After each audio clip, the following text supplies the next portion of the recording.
ស្វាគមន៍មកកាន់ Vim Seafood ដែលជាផ្ទះរបស់គ្រួសារ Story Park ថ្ងៃនេះមិត្តភ័ក្តិទុនសាយរបស់យើងកំពុងធ្វើដំណើរផ្សងព្រេងដ៏ពិសេសមួយ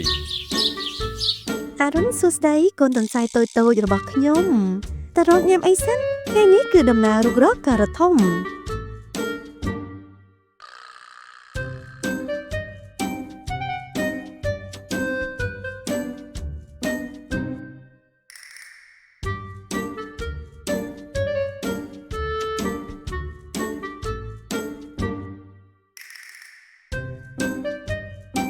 ខ្ញុំនឹងស្វែងរកការ៉ុតធំជាងគេនៅ Vim Seafood ខ្ញុំចង់រកការ៉ុតមាសដ៏អស្ចារ្យអាយ៉ាអ្នករកតូចៗរបស់ខ្ញុំអ្នកនឹងត្រូវការភ្នែកមើលដ៏មុតការគិតវៃឆ្លាតនិងការងារជាក្រុម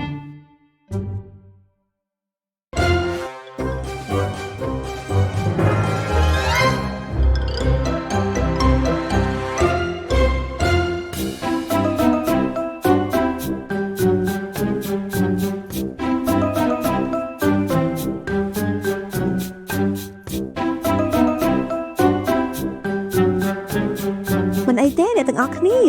តើឲ្យគ្នាទៅហើយ Bobby អ្នកអាសាទៅស្វែងរកនៅម្ដុំផ្លែ Berry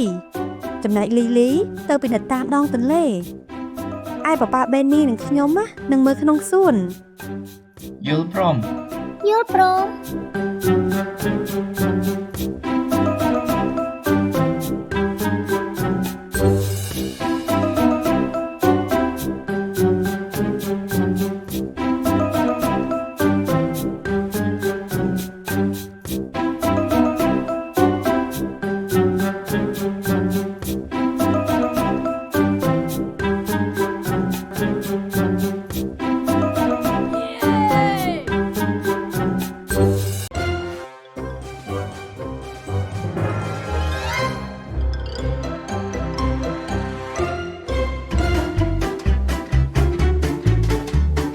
អាយ៉ា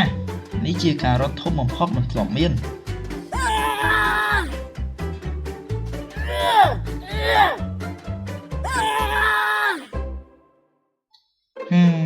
ខ្ញុំប្រហែលជាត្រូវការជំនួយហើយ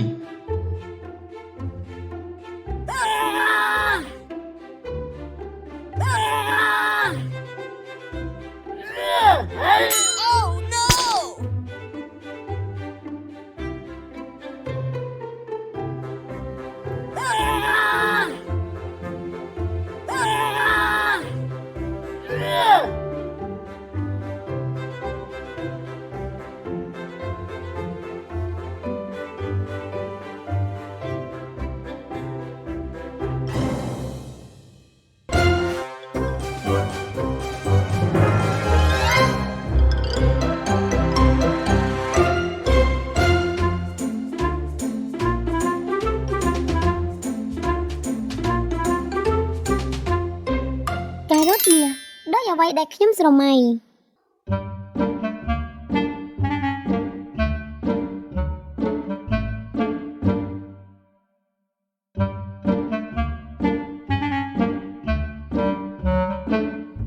អូអត់ទេបើខ្ញុំចូលទៅខ្ញុំនឹងជាប់គាំងមិនខាន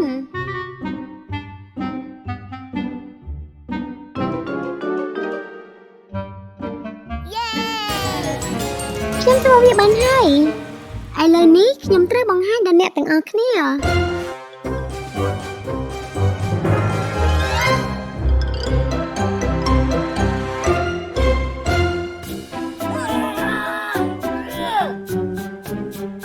Bobby មានរឿងអីការ៉ុតនេះជាប់គាំងហើយខ្ញុំត្រូវការក្រញ៉ាំបន្ថែមទៀតដើម្បីជួយជំទាញ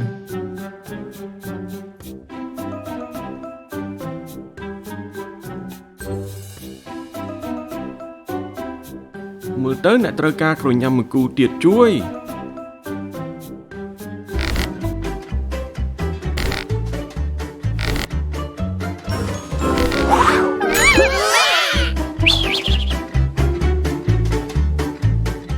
អាយ៉ា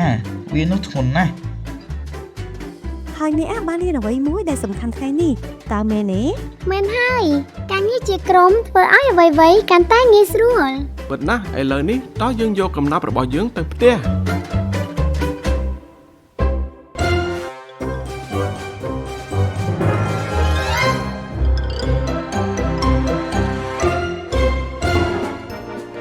នេះគឺជាការរុករកការរត់ដ៏ធំបំផុតមិនធ្លាប់មាន ហើយខ្ញុំបានរៀនពីរបៀបដោះស្រាយបញ្ហា ល្អណាស់កូនទន្សាយតូចលើកក្រោយយើងនឹងបន្តដំណើរផ្សងព្រេងកាន់តែធំទៀត ដូច្នេះហើយគ្រួសារ Storypad មានពេលវេលាដ៏អស្ចារ្យមួយតើពួកគេនឹងបន្តដំណើរផ្សងព្រេងអ្វីទៀតសូមរងចាំតាមដានទាំងអស់គ្នា